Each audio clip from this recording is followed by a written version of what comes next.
have in my hand an AKAI TV remote control. It's available with low-cost postal option directly from freetv.ie. So when you receive this remote control, there's two ways to get it to work with your particular AKAI TV.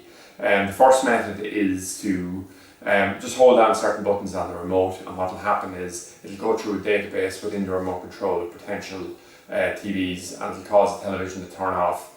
And when that's found, you can just save that setting, or the other way to do it would be to actually enter a certain code. We actually have a manual that's available to download directly off of the product page on the freetv.ie website, and we also have a separate overview video that's just going to cover exactly how to do this. The process is pretty straightforward. It's like just a programmable, reversible ones, but these ones specifically have the codes for the AKAI TVs, where a lot of other ones don't. So it's relatively easy to do it, and it'll work all AKAI TVs that we've tested within the range.